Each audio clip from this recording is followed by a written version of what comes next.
मित्रांनो, तुमचं पुन्हा एकदा सुमिरित मराठी ह्या यूट्यूब चॅनेलवर स्वागत आहे. आजची कथा सुरू करण्यापूर्वी जर कोणी ह्या चॅनेलवर पहिल्यांदाच आले असाल आणि अजूनही सबस्क्राईब केले नसेल तर नक्की सबस्क्राईब करा. धन्यवाद. गावात काही टार्गट पोरं वाह्यात पोरी होत्या. पाणी भरायचं नाहीतर धुणं धुवायचं ते निमित्त करीत नि या बाजूला यायच्या. मग शिटा वाजवत डोळ्यानं खुणा व्हायच्या. खाकरे खोकले निघायचे नि कुणी पाहत नाही तसं पाहून या भानगड दरीत बरीच कार्टी शिरायचीत. शामूला हे सगळं माहीत होतं. त्यानं त्याबद्दल गावात खूप ऐकलं होतं. भानगड दरीला वळसा घालून जाताना त्याला ते सगळं आठवलं. सुमन परगावची होती. तिला काय माहिती या गोष्टीची. शामू पण काही बोलला नाही. त्या जागेला सरळ वळसा घालून तो पुढं गेला. दरड मागं टाकून ते परत ओढ्यात उतरले आणि शामू एकाएकी जागच्या जागी थांबला. पायात सैलसर चप्पल घालून मागून पाय ओढत येणारी सुमन त्याच्या पाठीवर एकदमच धडकली. ती आपल्या नादात होती त्यामुळं असं घडलं. पण तेवढ्यानं ती लाजेनं चूर झाली. एकदम शर्मिंदी होऊन गेली. पाठमोऱ्या शामूकडं पाहू लागली. परंतु शामूचं सगळं लक्ष समोरच्या निरगुडीच्या झुडपात एकवटलं होतं. हातातला कंदील वर करून तो पुढं निरखून पाहत होता. सुमनचं पण आता तिकडं लक्ष गेलं. बोटानं दाखवीत शामू म्हणाला, तो बघा पठ्ठ्या कसा उभा आहे की नाही. निरगुडीच्या दाट आडोशाला पाठमोरा खोंड उभा होता. सुमन पाहू लागली पण तिला काही दिसलं नाही. ती किंचित मागं होती. शामूच्या हातात कंदील होता. कुठं व मला नाही दिसत, ती पुढं सरकत म्हणाली. शामूनं चटकन तिच्या दंडाला धरलं आणि तिला आणखी पुढं ओढलं. हातातला कंदील उंच केला तसं तिला खोंड दिसलं. शामूच्या स्पर्शानं ती शहारली. त्याच्या हातून दंड सोडवून घेत तिनं त्याच्याकडं डोळे मोठे करून पाहिलं. मग परत खोंडाकडं पाहत ती म्हणाली, हाय खरं, हिथं उभा हाय. खोडाला चाहूल लागली. तो पाठमोरा उभा होता. त्यानं एकदम कान टवकारले. मान मुरडून दोघांकडं वळून पाहिलं. सुमन घाईघाईनं म्हणाली, अव ते पाहता हाय आपल्याकडं, जाईल बघा निष्ठून. आता जाईल बरं, मग आपण कशाला उभं हिथं. हातातला कंदील सुमन जवळ देत शामू म्हणाला. यावेळी देखील तिच्या बोटांचा स्पर्श त्याला झाला. तेवढ्यानं दोघांनी पुन्हा एकमेकांकडं पाहून घेतलं. सुमननं पुन्हा एकदा डोळे मोठे करून शामूकडं पाहिलं. किंचित मान वेळावली. शामू मनातून सुखावला. या पोरीची अशी काही खोड काढली तर ती छानदार लाजते याचा त्याला नव्यानं शोध लागला. पण आता गंमत करायला वेळच नव्हता. त्यानं खांद्यावरचं दाव हातात घेतलं. त्याचं टोक धरून चांगला बळकट सरफास तयार केला. नुसता फेकला की खोंडाच्या शिंगात माळेसारखा पडायला पाहिजे. सरफासाच्या दुसऱ्या बाजूचं दाव खूपसं मोकळं सोडून हातातून निसटून जाऊ नये म्हणून थोडंसं मनगटाला गुंडाळून ठेवलं. हातातला फास फेकण्याच्या इराद्यानं गरगर फिरवीत सुमनकडं वळून पाहत तो म्हणाला, हत तयार. नीट दाखवायचा कंदील वर धरून. हा फेकला बघा फास. सुमननं कंदील वर उचलून धरला. खोंडावर तिनं नेमका प्रकाश पाडला. सावधपणे खोंडाकडं पाहत ती उभी राहिली नि हळूच म्हणाली, हा फेका आता. खोंडानं गरकन तोंड फिरवलं. ते दोघांना थेट सामोरं झालं. खुरानं त्यानं जमीन उकरली. अनकुचीदार शिंग जोरानं हलवली. माग शेपटी उभारली नि नाकानं फुरफुरत सुमनच्या दिशेनं ते मुसंडी मारून आलं. जबरदस्त वेगानं ते तिच्या अंगावरती धावून आलं. तिच्या हातातला कंदील गळून पडला. पटकन ती शामूच्या अंगाला घट्ट बिलगली.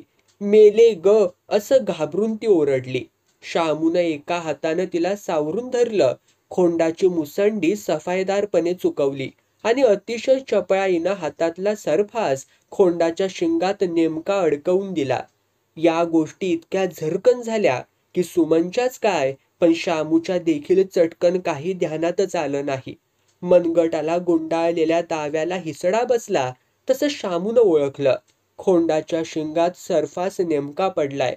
म्हणूनच ते पुढे जाऊन गचकन थांबलं. सुमन मात्र भलतीच घाबरली. खोंडाची टोकदार शिंग अंगावर येत आहेत असं पाहिल्यावर तिनं हातातला कंदील जसाच्या तसा खाली टाकला व शामूच्या गळ्याला मिठी घातली. शामूनं पण खोंडाचा रोग ओळखून झटकन तिला आपल्या शरीराच्या आडोशाला घेतलं. डाव्या हाताचा विळखा तिच्या अंगाभोवती टाकला. तिच्यावरची खोंडाची मुसंडी त्याने चुकवली. शिंगात फास अडकल्यानं खोंड जागच्या जागी थांबलं. आता त्याला काही हालचालच करता येत नव्हती. डाव्याचं दुसरं टोक शामूनं जाम पायाखाली दाबून धरलं. खोंडाला डाव्याचा हिसका बसताच त्याचं तोंड माघारी वळलं. शामू पण जागच्या जागी थोडा वलपडला. स्वतःला सावरून घेत शामूनं हातातल्या दाव्याला मुद्दामच खसकन हिसडा मारला नि कडक आवाजात ओरडला, फिर माग, फिरतूस का न्हाय? खोंडाचं मुस्कट जागच्या जागी ताणलं गेलं. सुमननं हातातून खाली टाकलेला कंदील भडकून लगेच विझला. त्यामुळं आता काहीच दिसेना. चहूकडं अंधारच अंधार झाला. घाबरलेली सुमन अजून शामूला बिलगून होती. अंग सोडवून घेत तिनं विचारलं, गावला का खोंड? मग सुटतं की काय त्या आता? शामूनं बळे सुमन भोवतीची मिठी घट्ट केली नि म्हटलं, खोंड बी घावला. आणि शामू एकदम धीड झाला. सुमनच्या स्पर्शानं तो एकदम वेडापिसा बनला. त्या नाजूक उबदार शरीराच्या स्पर्शात काही वेगळीच जादू होती. ती मिठी त्याला सोडवत नव्हती. त्यानं कवेमध्ये सुमनला घट्ट आवून धरलं. त्या नाजूक उबदार शरीराच्या स्पर्शात काही वेगळीच जादू होती. सुमनला त्याच्या मिठीतून लवकर सुटताच येईना. ती जसजसा प्रतिकार करू लागली तसतसा शामू तिला आवेगानं छातीशी घट्ट दाबून धरू लागला. हळूहळू सुमनचा लटका प्रतिकार लुळा पडला. ती पण नकळत त्याच्या कणखर मिठीत सुखावली. त्याचा जोरदार चाललेला उष्ण श्वास तिला आता हवाहवासा वाटला. तिनं मग त्याच्या गळ्याभोवती आपण होऊन हात टाकले. डोळे मिटून घेऊन त्याच्या खांद्यावरती मान टेकवली. अशाच धुंद फुंद अवस्थेत काही क्षण गेले. मग सुमननं शामूच्या अंगाभोवतीचे हात सोडवले. त्याच्यापासून बाजूला होऊन तिनं अंगावरचं पातळ नीटनेटकं केलं. विस्कटलेले केस मागं सारले. आता कसं व? कंदील विझला की, ती म्हणाली. विझला तर विझला. आता आपल्याला नीट वस्तीवर तर जायचंय. जाऊ की बांधानं. तुम्ही पुढं चला, मी मागून येईन तुमच्या. मला वाट माहिती नाही हिकडली, सुमन म्हणाली. मागून कशाला? बरोबर चल की, हाताला धरून नेतो तुला. मग तर झालं नव्ह. शामूनं पटकन तिचा हात धरला. माझा नग हात धरायला. खोंडाला नीट धरा म्हणजे झालं. नाहीतर ते जाईल पुन्हा पळून. गेलं तर गेलं पळून. पुन्हा त्याच्या मागं रातसार हिंडत बसू वड्या वगळीनं. शामू हसून म्हणाला, तुम्ही मस्त बसाल हिंडत, पण मी दमले आता. माझ्यात नाही ताकद. सुमन शामूच्या हातातून आपला हात सोडवून घेत म्हणाली. शामूनं मग पायाखाली घट्ट दाबून धरलेलं दावं खाली वाकून हातानं उचलून घेतलं. डोक्यावर आलेल्या निरगुडीच्या फांदीची एक लांब सडक अंगठ्यासारखीची जाड फोक त्यानं काढली. दावं गुंडाळून घेत सुमनला तो म्हणाला, चला आता. कंदील घ्या कुठं हाय त्यो? हाय माझ्या हातातच. घेतलाय उचलून मघाच मी. चला आता, तुम्ही व्हा पुढं, सुमन म्हणाली. शामूनं खोंड दृष्टीच्या टप्प्यात आल्यावर दाव्याला आणखी एक हिसडा दिला. त्यानं चट मऊ यावं म्हणून. खोंडानं जागच्या जागी पाय रोवले, पाय नाचवले, शिंग हलवलीत. शामू चल करून ओरडला. हातातली निरगुडीची फोक त्यानं उगारली. त्या सरशी खोंड सुतासारखं सरळ झालं. शामूनं त्याचं मुस्कट दाबून धरलं. शिंगाचं दावं तसंच मुस्कटाभोवती मोरकीसारखं जाम गुंडाळलं. त्याला धरून तो चालू लागला. खोंडाबरोबर शामू व मागून विझलेला कंदील हातात धरलेली सुमन अशी वरात बांधानं वस्तीकडं यायला निघाली. वाट नेहमीची पायाखालची नव्हती, तरी शामूच्या चांगली माहितीची होती. खाच खळगे रस्त्यातले मोठाले दगड झुडपं त्याला माहिती होती. त्याप्रमाणे तो सुमनला सगळं सांगत होता. ओढ्याची दलदल तुडवून ते वर चढले. बांधाच्या पायवाटेनं वस्तीवर आले. शामू अंगणातल्या मेढीला खोंड बांधू लागला तशी सुमन म्हणाली, तिथं न ग, जागेवर नेऊन गाडा त्याला, नाहीतर पुण्यांदा मेढी सकट पसार व्हायचं बेन. घराचं दार उघडून ती आत गेली. आग पेटी हुडकून तिनं कंदील लावला. परत येत ती म्हणाली, या असं त्याला घेऊन गोठ्याकडं. शामू तिला घेऊन खोंडाकडे गेला. ती कंदिलानं दाखवीत होती. शामूनं खुंटीला जाम खोंड बांधलं. मग त्याच्या पाठीवरून मायेनं हात फिरवला. मस्त उमद हाय ह्य, आपल्याला आवडलं बा. खोंडाला न्याहाळून पाहत तो म्हणाला, लय रांगडं हाय, उगी कौतिक न ग. कसं फिरवलं त्यानं तुम्हाला बी आणि मला बी. मग त्यात काय झालं, असली मस्ती आवडली आपल्याला. खोंडाला मानेजवळ कुरवाळत शामू म्हणाला, तुम्हाला बरं वटणीवर आलं, नाहीतर हात लावू देत नाही दुसऱ्या कुणासनी. माया लावावी लागती या मुक्या जनावरांना. त्यातल्या त्यात अशी मस्तीत असते ती त्यांना तर लयच लावावी लागत्या. हाताचा विळखा खोंडाच्या मानेभोवती घालत शामू म्हणाला, हं, आता त्याला घ्या मिठीत. सुमन वात्रटपणे म्हणाली. मग सोडतोय की काय. शामूनं खोंडाच्या वशिंडापाशी मान टेकली. शरीराचा सगळा भार त्यानं त्याच्या अंगावर टाकला. आव जपून शिंगा हलवलत्या. सुमन घाबरून म्हणाली, हे, आता ते काय बी करणार नाही मला. माझी माया वळखल्या त्यानं आता. तसं ते बेमानी होणार नाही. शामू पुन्हा पुन्हा खोंडाचा मुखडा कुरवाळत राहिला. नंतर एकदम लक्षात येऊन सुमनकडं पाहत तो म्हणाला, चला, फारच वेळ झाला, जायला पाहिजे आता मला. जा की मग, कोण अडवतं आहे तुम्हाला. सुमन त्याच्याकडं पाहून मिश्किलपणे हसत म्हणाली, काढा आता पायातली चप्पल. जवळ येत तो म्हणाला. शामू अगदी सहज बोलला. त्या बोलण्यातली खोच एकदम त्याच्या लक्षात आली नाही. पण सुमन हुशार होती. ती चटकन म्हणाली, आता ग बाई, म्या पायातली चप्पल काढावी असं तुम्ही व काय केलंय सा. उजव्या हाताची मूठ हनुवटी खाली धरून शामूकडं ती मिश्किलपणे पाहतच राहिली. शामूला बोलण्यातली गंमत कळून आली तसा तो पण मोठ्यानं हसला. अरे त्याच्या, खरंच की, असं बोलण्यात घसरलं व्हय आमचं गाडं. तो तिच्याकडं पाहत म्हणाला. इतका वेळ त्याच्या चपला तिनं पायांत वागवल्या. तिनं खाली मान करून पायाकडं पाहिलं. पायातून चप्पल काढून ती मागं सरली. शामूकडं पाहत म्हणाली, घाला पायात. शामूनं पाय चपलेत सरकवले. तो तिच्याकडं भारावल्या नजरेनं पाहत राहिला. थंडी चांगली जाणवत होती. शिवारभर हिंडून आल्यानं दोघंही काकडून गेली होतीत. सुमन म्हणाली, थांबा, जराशीक जाळ करते. शेकावायच आणि मग जावा. थंडीनं पाक गारठून गेलायसा तुम्ही. तिनं गोठ्याच्या बाहेर पडलेल्या चिपाडाच्या ढिगातून कवळाभर चघळ उचलून आणलं. घरासमोरच्या अंगणात रचून पेटवलं. शामू जाळाजवळ येऊन उभा राहिला. जाळ धडाक्यानं उंच गेला. शामू उभ्या उभ्या शेकू लागला. त्यानं एक एक पाय उचलून जाळावरती धरला. जाळाकडं पाठ फिरवून पाठ शेकून घेतली. दोन्ही हात पसरून तो जाळावर वाकला. तेवढ्यानं त्याच्या अंगातली थंडी पळून गेली. खाली तर बसा. सुमन जाळाकडं पाहत म्हणाली. चटकन शामू तिच्या शेजारी खेटून बसला. तसं बाजूला सरत सुमन म्हणाली, असं न ग, समोर बसा. शामूनं तिचं ऐकलं. बूट टेकून व पायाचे तळवे उभे करून तो तिच्या समोर बसला.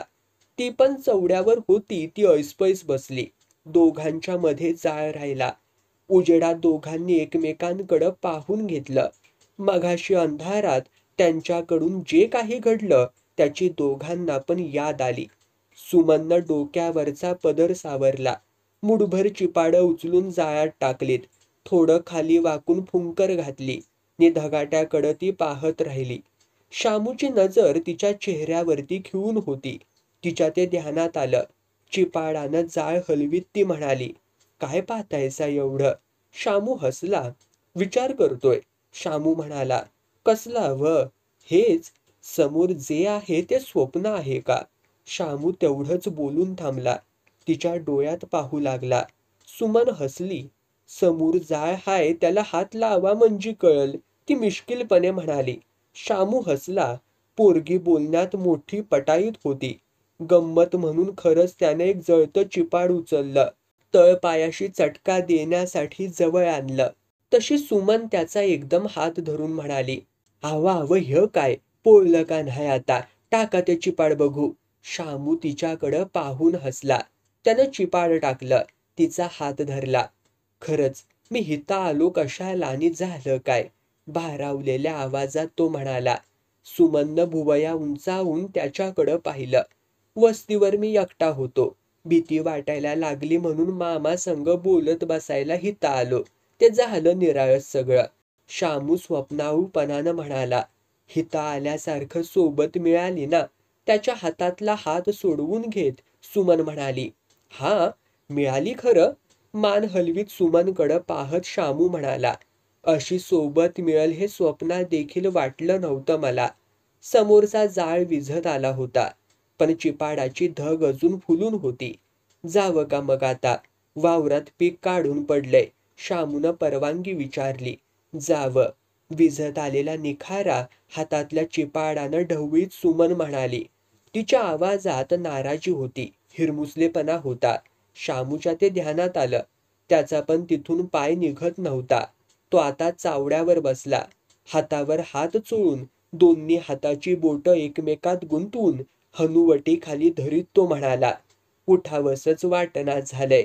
मग बसा शेकत. मुठभर चघळ जाळात टाकीत सुमन म्हणाली. मला बी सोबत होईल तेवढीच. मामा मामीचा हाय का पत्त्या अजून?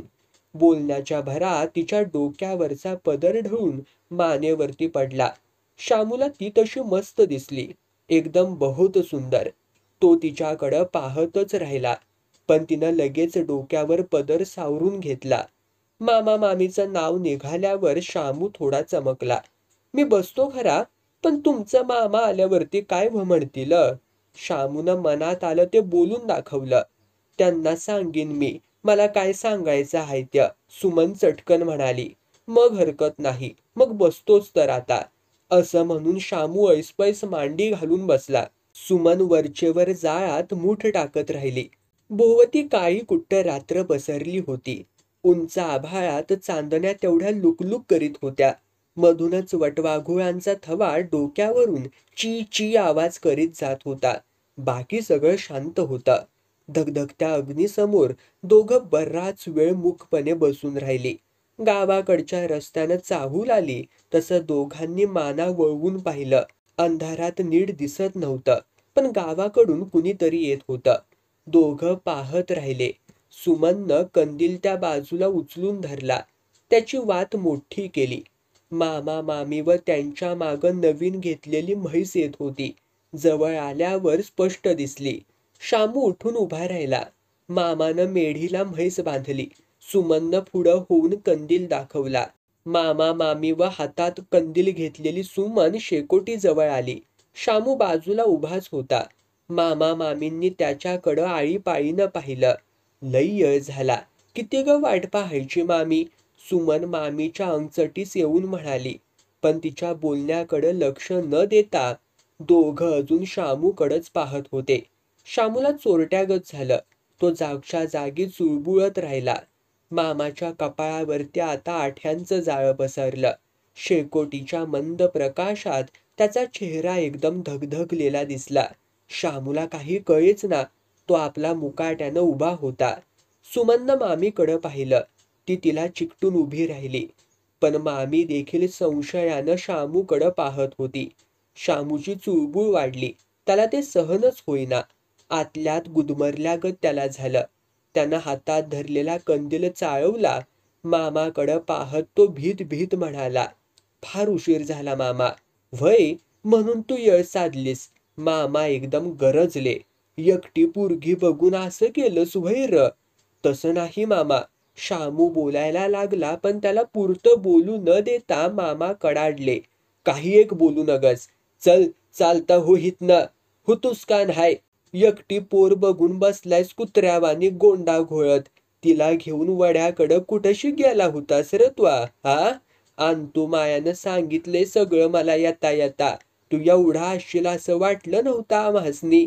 शामू अवाक झाला. हा धक्का त्याला सहन होणारा नव्हता. केविलवाणा चेहरा करून तो मामाकडं नुसता पाहतच राहिला. बोलण्यासाठी त्याचे ओठ थरथरत होते, पण तोंडातून शब्दच फुटायला तयार नव्हता. त्यानं काकुळतीस येऊन सुमनकडं पाहिलं, पण ती मामीच्या अंगाला खेटून उभी होती. शामूनं बोलण्यासाठी पुन्हा एकदा तोंड उघडलं. मामा, हे बघ शामू. पुन्हा त्याला मध्ये चढवून मामा म्हणाले. तू आता उगी माझं मस्तक आणखीन भडकू नगस. झालं तेवढं पुष्कळ झालं. आता एक बी शब्द न बोलता चालता हो बघू हितनं. चल चालू लाग. मामा तिरमिरीनं बोलले. शामूनं मान वर करून पुन्हा एकदा सुमनकडं पाहिलं. नि खाली मान घालून तो चालायला लागला. आल्या वाटेनं तो परत फिरला.